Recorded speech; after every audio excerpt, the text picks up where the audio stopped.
Hey, who needs an intro? It's Tookomplex here, and today we're reviewing another episode of Dragon Ball Super called Revenge F, The Cunning Trap, episode 107. So before we start the episode, if you at any point enjoyed the video, don't forget to smash the like button, comment on anything of opinion of the episode or the style of what I'm doing, and if you enjoy it or not. And don't forget to subscribe to my channel if you haven't done so already, and hit the bell notification icon so you can be informed for the next review episodes of Dragon Ball Super and any other Call of Duty news and other Call of Duty games in my channel. But yeah, so let's get right into it. And this episode, it wasn't the craziest episode, but it was an episode that did have me at the edge of my seat. And if you're watching this video, that means you have already watched the episode, so you already know what I'm talking about. But I'll get to that part when it comes.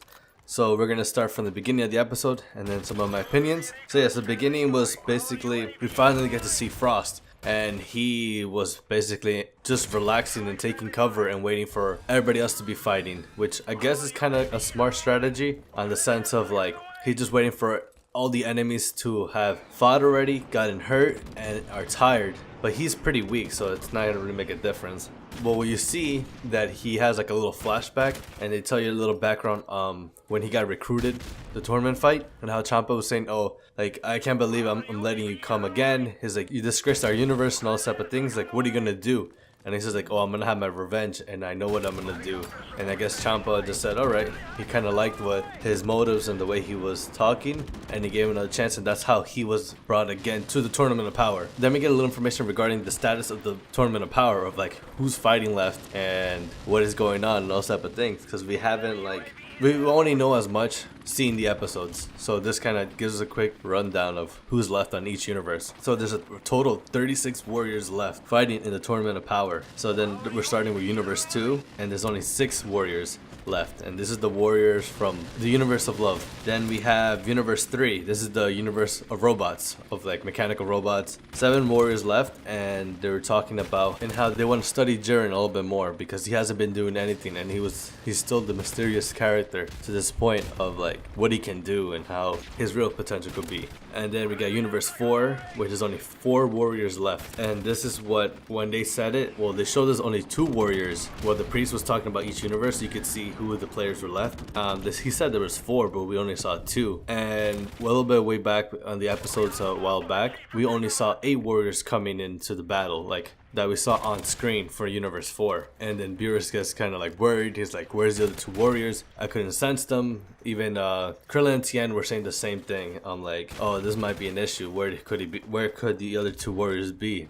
Are they hiding or any of that sort? Then we go to Universe 6, which has the highest amount of warriors left, with 8 warriors, and 2 of them are Namekians. That you can see them a little bit more clear here on how they will look. One of them kind of looks like Slug from the movie from Dragon Ball Z, and the other one looks like looks like an identical of Piccolo. Well, they're both Namekian, of course they look like Piccolo, but like the build looks, one of them looks like Slug and the other one looks like a build of a Piccolo. And then we also go to our universe, Universe 7, which also has a high amount of 8 warriors left. So Universe 6 and Universe 7 has the highest amount of warriors left, and they say have the higher potential of winning the tournament because of numbers of how many people they have left in the universe. Then we go to Universe 11, which is the heroes or warriors, the heroes quote unquote that they call. 3 warriors left, Jiren, Toppo, and Dispo left. Jiren and Toppo are the only ones who haven't basically taken any damage at all and haven't done anything at all, basically just wait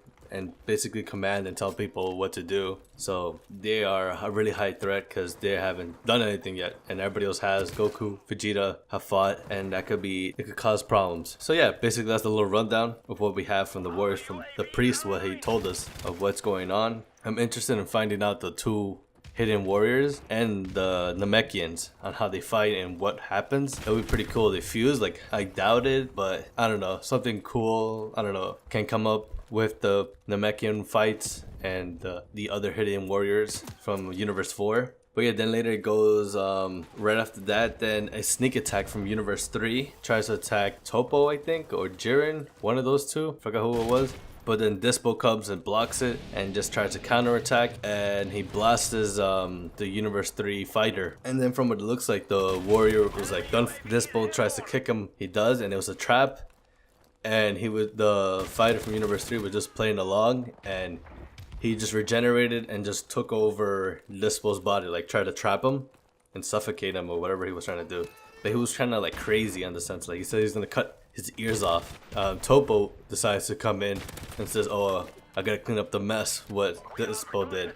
He's like, yeah, Topo's like, I just want him out, honestly, on the sense of like, he's kind of retarded. He's a retarded like leader. Like he's not even really the real leader.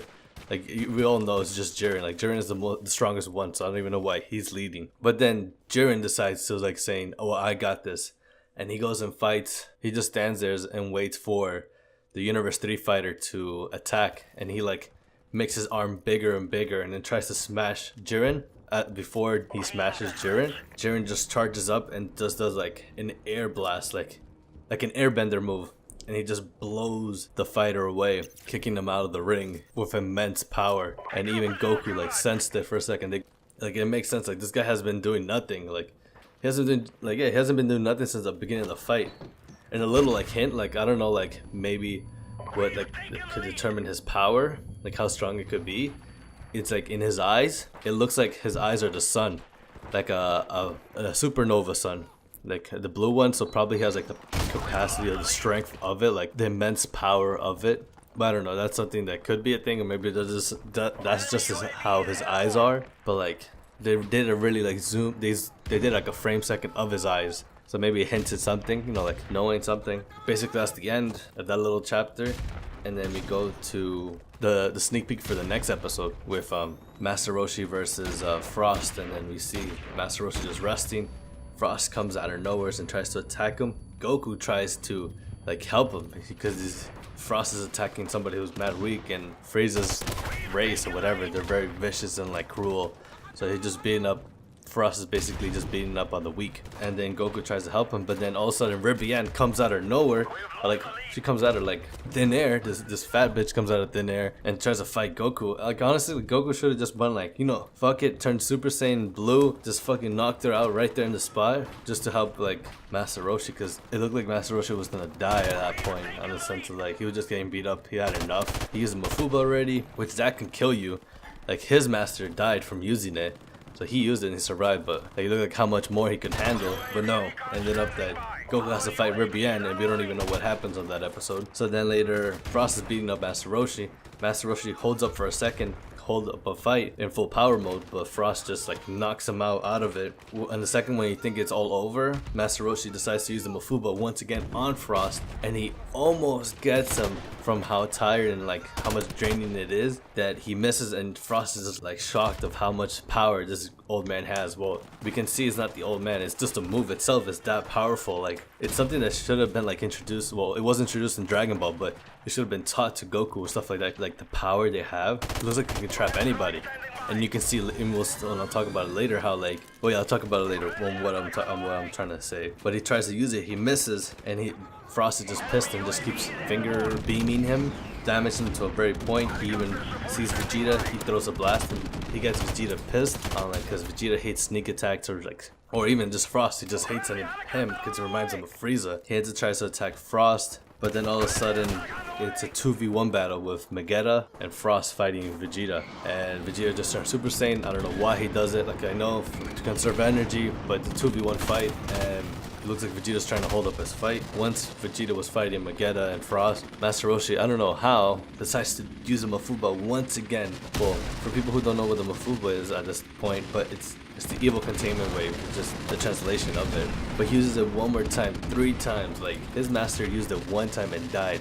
He's on his 3rd try and he could possibly die, but he didn't end up dying, but to the brink of like anything, he would have probably died. But he tries to do it one more time at Vegeta, and Frost just comes in front of it and reverses the move, and he had an extra capsule that Master Roshi left, and he uses it on, he lowers Vegeta and uses it on him and captures him. Like literally, like it brought me to the edge of my seat. I'm like, oh my god, he did it, like that's crazy. But yeah, basically you can tell like that's how powerful the Mafuba is, and he traps him and literally think everything's over, that Vegeta's gonna be out. plus Master Roshi, because Master Roshi used Mafuba 3 times, so he has no strength of anything. And Frost just tries to eliminate him. He tries to basically almost kill him, and Master Roshi just throws one blast, whatever he could left, and manages to redirect it at the container that Vegeta was locked in, and he managed to break it, and Vegeta just went all out. He went Super Saiyan Blue, and he just got mad. He blasted Vegeta's like rock ears or whatever they were, like